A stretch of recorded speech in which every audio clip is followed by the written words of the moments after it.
Hello বন্ধুরা, তোমরা কেমন আছো অবশ্যই কমেন্ট করে জানাবে। আর আজকে চলে এলাম এই বাইকের চেন কাটা নিয়ে একটা ঘটনা নিয়ে। আমি এর আগে একটা জায়গায় গিয়েছিলাম বাইকের চেন কাটবো বলে, তো সেখানে আমাকে বলা হলো শুধু চেনটা কাটার জন্য নাকি 150 টাকা নেবে। তা বাদে ওই টাইমে করবে না বলে অ্যাকচুয়ালি আমাকে চলে আসতে হলো। আর এমনি কাটতেই নাকি 150 টাকা নেয়। তারপরে কিছুটা আসার পরে মোটামুটি ওই সেন্ট্রাল জেলের কাছে যশোর রোডের ওপরে একটা দোকান ছিল, তো সেখানে এই ছোট্ট ভাইটি চেনটা খোলার চেষ্টা করছিল, মানে কাটার চেষ্টা করছিল, কাটতে পারেনি। তারপরে যে মেন দোকানের দাদা ছিল, মেন মিস্ত্রি, সে আসলো। সে এসে তারপরে চেনটাকে কাটার চেষ্টা করছে। তো চেন কাটা হয়তো অনেকটা একটা মেশিনের মতো আছে, যে গ্রুপে এদিক থেকে টাইট দিলে ওইদিকে ভেতরে যে রড টাইপের থাকে ওটা বেরিয়ে যাবে, তারপরে আবার জয়েন্ট করে দেবে। তো এইটুকু কাজ করবে। তাতে আগের যে দোকানটা দেখিয়েছিলাম সে আমাকে বলল 150 টাকা নেবে। তার মধ্যে যদি চেন খারাপ হয় তাহলে কিন্তু চেঞ্জ করতে হবে, আর খুললে আর যদি না চেঞ্জ করো তাও তোমাকে 150 টাকা দিয়ে দেবে। মানে তার কথা শুনে সত্যি আমার কাজ করাতে ইচ্ছে হচ্ছিল না। তারপরে এখানে এই দাদার সঙ্গে আমি কোনো রেটও করিনি। তারপরে দাদাকে বললাম যে এরকম চেন কাটা যাবে।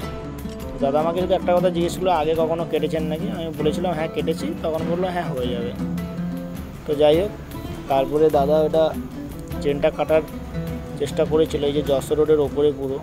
তো রাস্তার উপরে কাজ করাটা সত্যি খুব রিস্কও, তাও জিনিসটাকে করতে হবে। তাই আমিও দাঁড়িয়েছিলাম। এই ছোটু হয়তো নতুন কাজ করছে, তাই ঠিকভাবে খুলতে পারেনি। তো দাদা ওকে বোঝাচ্ছে যে কীভাবে খুললো। আর অ্যাকচুয়ালি চেনটার লকটা ছিল উল্টো দিকে। সামনের দিক থেকে লক থাকলে অ্যাকচুয়ালি লাগাতে সুবিধা হয়, তো উল্টো দিকে লক ছিল। যাই হোক, দাদা অনেক কষ্ট করে মোটামুটি চেনটাকে কেটে যতটা মাপ ততটা রেখে মোটামুটি কেটে দিয়ে এই যে কাটলো। এই যে চেনের টুকরোটা মোটামুটি 2 ঘাট মতো চেনের টুকরো কেটেছিল। এটার জন্য বাইকে এত আওয়াজ হচ্ছিল, অ্যাক্সিলেটার একটু জোরে পিক আপ দিলেই, মানে স্লিপ করে গেলে যেরকম হয় খ্যাট খ্যাট খ্যাট খ্যাট খ্যাট খ্যাট।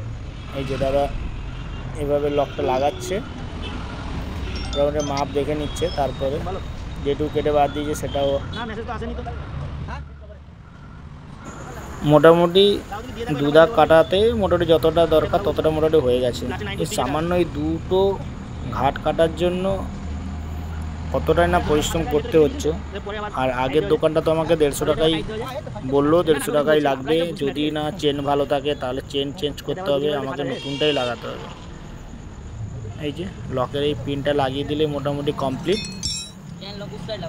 তো মোটামুটি দাদার ব্যবহার সত্যি খুব ভালো। আমি দাদার দোকানে ফার্স্ট টাইম গাড়িটা কাজ করালাম। আর যাই হোক, দাদাকে কাজবাজ করার পরে যখন জিজ্ঞেস করেছিলাম যে কত দিতে হবে, দাদা 100 টাকা বলেছিল। তো আমি বললাম কত দিতে হবে ঠিক করে বলুন। এক কথাই বলেছিল যে 80 টাকা দিন। তো আমি আর কথা না বাড়িয়ে 80 টাকাই দিয়েছিলাম।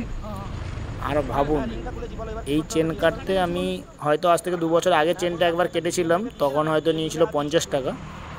তো আজকে 80 টাকা, সেটা ঠিক আছে, কিন্তু 150 টাকা। আবার তা বাদে যদি চেন খারাপ থাকে তখন তার দোকানেই আমাকে চেন লাগাতে হবে। এটা একটা কেমন ধরনের কথা ছিল। যাই হোক, তার জন্য ওখানে আমি মানে চেনটা কাটাইনি। যাই হোক, যারা নতুন অবশ্যই সাবস্ক্রাইব করবেন, আর অবশ্যই সাবধান থাকবেন। আর যারা নতুন অবশ্যই সাবস্ক্রাইব করে দিন। আর অবশ্যই কাজ করানোর আগে অবশ্যই কথা বলে নেবেন, নাহলে কিন্তু কাজ করার পরে অনেকটা টাকা চেয়ে বসে।